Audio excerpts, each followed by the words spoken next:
Hello दोस्तों, कैसे हैं आप लोग। मेरा नाम है दुर्गानंद शर्मा और आज आप लोगों को मैं एथिक्स पढ़ाने वाला हूं। तो चलिए शुरू करते हैं।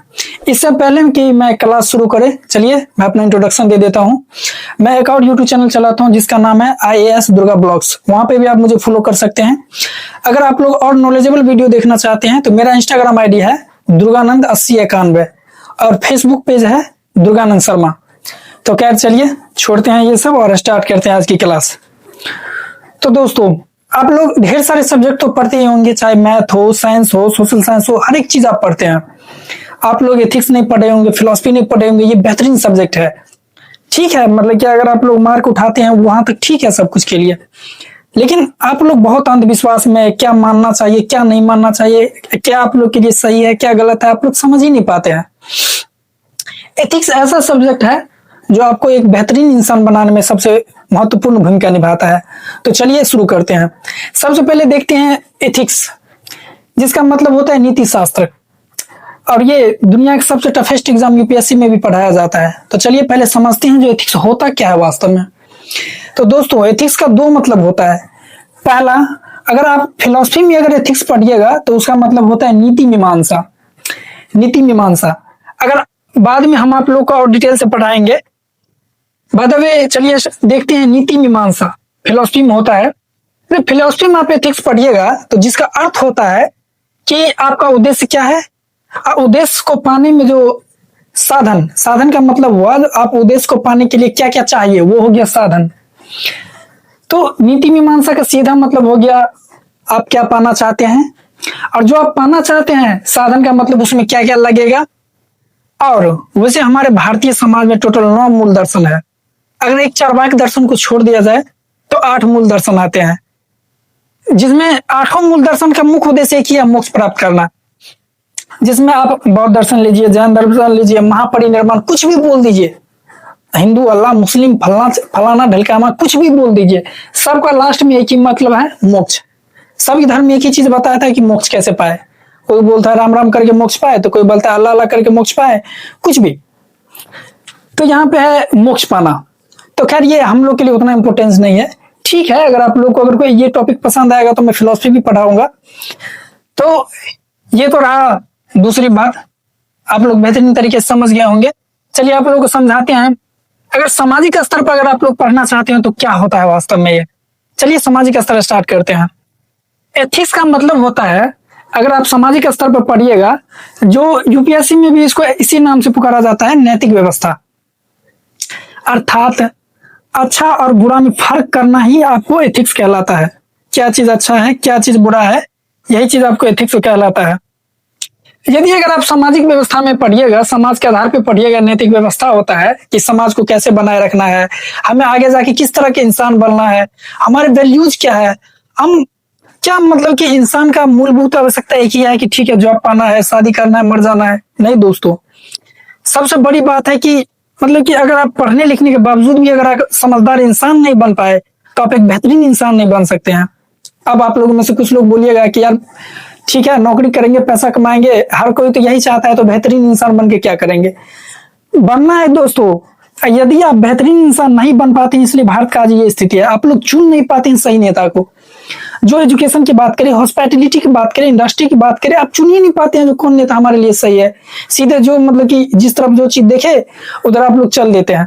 खैर तो चलिए स्टार्ट करते हैं एथिक्स से। नैतिक व्यवस्था सामाजिक आधार पे जब कोई बच्चा पैदा होता है तो सामाजिक नियंत्रण को पहले समझते हैं। सामाजिक नियंत्रण 2 पार्ट में होता है, सामाजिक का ना पुरस्कार या दंड। चलिए समझते हैं। मान लीजिए एक बच्चा पैदा हुआ, यहाँ पे देखिए कोई बच्चा कैसा बनेगा बड़ा होके, वहां पे क्या क्या फैक्टर काम करता है, ये चीज जो समझिएगा तो यही चीज एथिक्स कहलाता है। बस इस फैक्टर्स को समझना है कि कोई बच्चा बड़ा होकर कैसा बनेगा कैसा नहीं बनेगा, तो इस चीज में एथिक्स काम करता है। लेकिन एक बात और याद रखिएगा दोस्तों, ना कोई आदमी 100% बुरा होता है, ना कोई आदमी 100% अच्छा होता है। परसेंटेज की मात्रा होता है। आप दुनिया में ऐसा कोई व्यक्ति नहीं है कि आप लोग गिना सकते हैं कि 100% बुरा है, ना ऐसा कोई व्यक्ति बता सकते हैं कि 100% अच्छा है। हाँ, ये हो सकता है कि 70% अच्छा हो, 30% बुरा हो, 30% बुरा हो, 80% अच्छा हो, ये हो सकता है। लेकिन कोई व्यक्ति 100% ना अच्छा होता है ना बुरा होता है।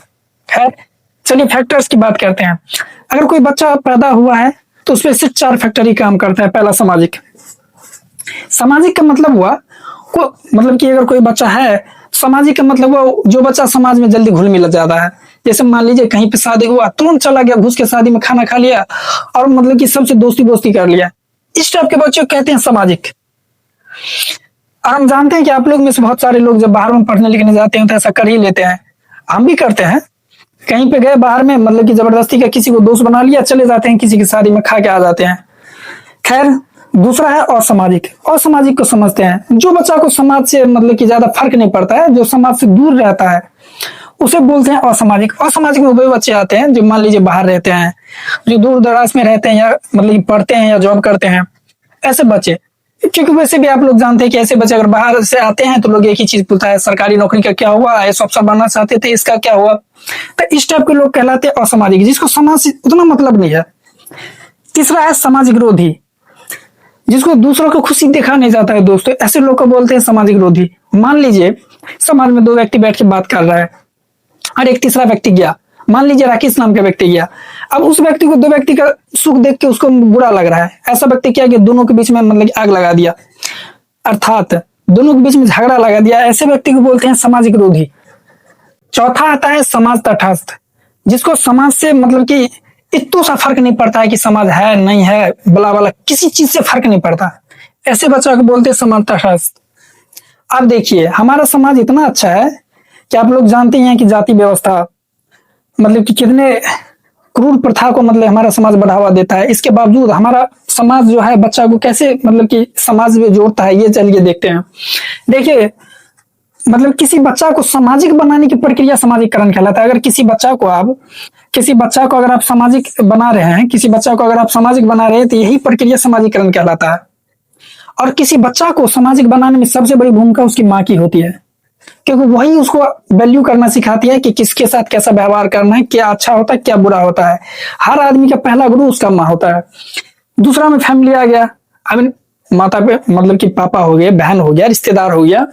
तीसरा पड़ोसी हो गया। चौथा सबसे बड़ा चीज स्कूल हो गया। और आप लोग जानते हैं दोस्तों, जब हम लोग स्कूल जाते हैं पढ़ने के लिए या कोई बच्चा जाता है तो एक ना एक पूरा मतलब कि सब पूरा स्कूल में एक ना एक छटा हुआ बदमाश विद्यार्थी आता है। वो मतलब कि जो माँ सिखाया रहता है, फैमिली सिखाया रहता है, वो बच्चे के सारे वैल्यूज को ऐसी की तैसी करके रख देता है। तब माँ बोलती है या फैमिली बोलता है, अरे मेरा बच्चा बर्बाद हो रहा है। अरे यार बर्बाद कैसे नहीं होगा यार। आप कोई भी वैल्यू सिखाते हैं तो मतलब कि आप थोड़ी ना है कि आपका बच्चा घर में रहेगा, बाहर जाएगा, स्वाभाविक बात है, हर एक व्यक्ति से मिलेगा, हर एक आदमी का वैल्यू अडॉप्ट करेगा, हर एक व्यक्ति से सीखने को मिलेगा। तो खैर यही सब चीज कहलाता है समाजीकरण कहलाता है। और इसी चीज को किस आदमी के साथ मतलब किसी आदमी को वैल्यू करना सिखाना, किसी आदमी को किसके साथ अच्छा व्यवहार करना है, किसी के साथ बुरा व्यवहार करना है, ये सिखाना, यही कहलाता है एथिक्स। और ये तो खैर यही चीज बहुत जरूरी है जो हर आदमी को सीखना चाहिए।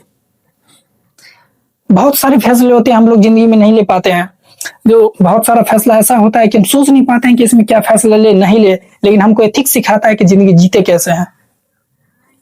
तो आई होप, हम उम्मीद करते हैं कि आप लोग समझ गए होंगे कि एथिक्स क्या होता है।